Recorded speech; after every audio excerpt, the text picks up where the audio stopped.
Greetings to you all. Wow, what a beautiful day again. Welcome to Cloud of Reading Glory Church, Watertown, South Dakota. Today I did share a message. I'm just going to paraphrase it because the message is a bit long. We read some Bible verses, the book of Leviticus 26 from verse 9 to 10, where God instructed the children of Israel to create room for the new.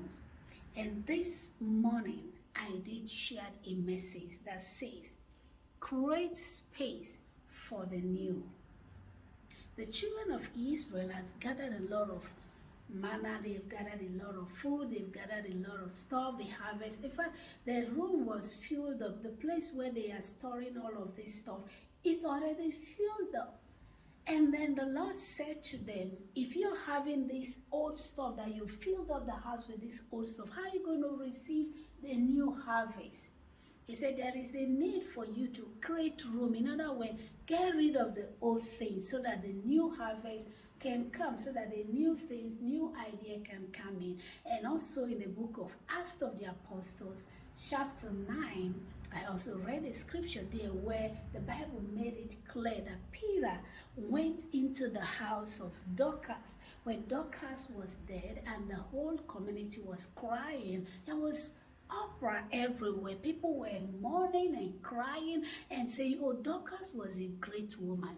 She was a good woman, a woman with a kind heart. The scripture said Dorcas usually made clothing, buy things for the widows, for the less privileged, for the poor, for anyone that comes our way. If everyone, if the whole community mourned for Dorcas, that means Dorcas was indeed doing it for everyone in the community.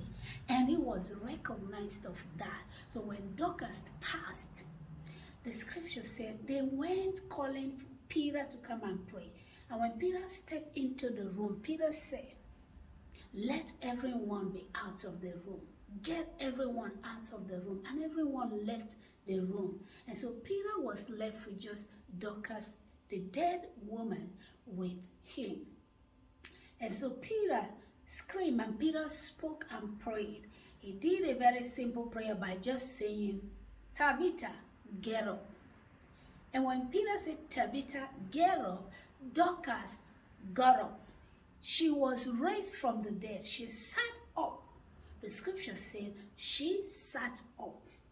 And I did ask us a question. What will you be remembered of if anything happened to you?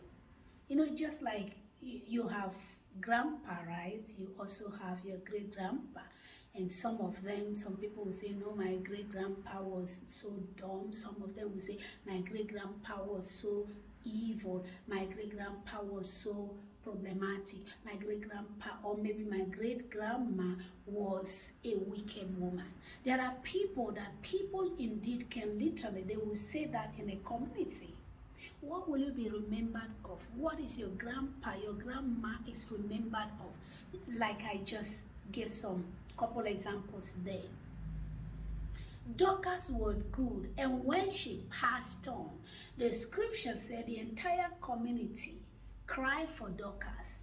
The entire region cried for Dorcas. Everyone mourned for her. And Peter entered. When they called on Peter, he entered. Peter never asked who did this to her, because the scripture said Dorcas' death was premature. The death was unacceptable in the community because Dorcas hasn't finished her assignment. She still has a lot to do. And when that happened, Peter could come in and then speak life to Dorcas. And Dorcas was raised from the dead. What will you be remembered of today? If you're gone today, what can someone talk about you? There are people that when they are gone, people talk evil, they talk ill things about them. Look at so much that have happened in the world. The world is like a jungle. In fact, the world is a jungle that everyone jump into. And when you jump into with the expectation to survive, but others didn't survive in that jungle. What will you be remembered of if you leave this earth, if you leave the world, which is the jungle? What will you be remembered of? Will you be remembered of the good things, or someone will say you were like that, you were like that? There are people that are very good in helping others. You can give a cup of water to someone who is thirsty. You can literally give someone so many of those clothing you've piled them up in your house, in your rooms. You've cluttered everywhere with so many of this old stuff. Create room, create space for the new to come. Jesus knew that Dorcas would come back to life as soon as Peter entered there. Because Peter went with the host of heaven, and God understood also. That was why God said to the children of Israel, if you have the harvest of 2 years ago, you are still using the car and the vehicle of 10 years ago, and you think that's fashion?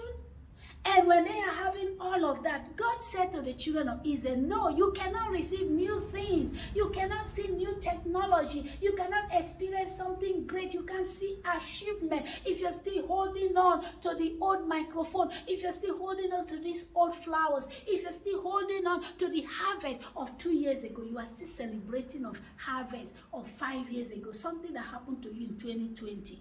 Yes, you won. You got a victory. But then you still celebrate. Since 2020 till now, have you gotten another victory? Is there any other testimony? This is what we're talking about, because you are holding on to that old testimony of 2020. And that is why the new testimony of 2025 cannot come. Get rid of the old things, old mentality, old ideas. This is how we do it in our town. We want to die here in a small town. I was born and raised in this church. I will die in this church. If I was born and baptized here, this is the only church I know. You are there and you are not improving.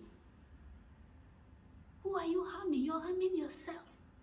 Wherever you are, and you are not receiving messages that will motivate you, that will bring out the best, your potential in you, get out of there. I don't care. You might call it yelling, you might call it screaming, but I think it will be better for somebody to scream and yell at you, so you will know that you got potential, that the world have lied to you, that you can't make it. You can make it. Someone have just told you that you can't make it without me. You can. With God, you can do all things with Christ in you. And this is why we scream. This is why we yell. If you call it yelling, it's up to you. But we want you to know that you can hold on to old things and experience new things. The old wine must go for the new wine to come. You can't mix the both. If your house, your bedroom, your wardrobe is cluttered with old clothes and new clothes, you don't even know what to put on, because the old clothes of 1900, they are still there. Get them out. This is so funny. Get them out. And when you get them out, the new one will come. Get old friends out. They have overstayed. When somebody has overstayed in your house, or you visited someone and you have overstayed your welcome, go. You need to go so that the new visitors can come. That's how it is. In life, there are things you need to take out of your life for new things to come in. You are being, trying to revive a relationship that is dead already. It's either you rise above that relationship or you get it out for a new one to come. I'm going to stop here so far. Today is something else. God bless you guys. I love you guys.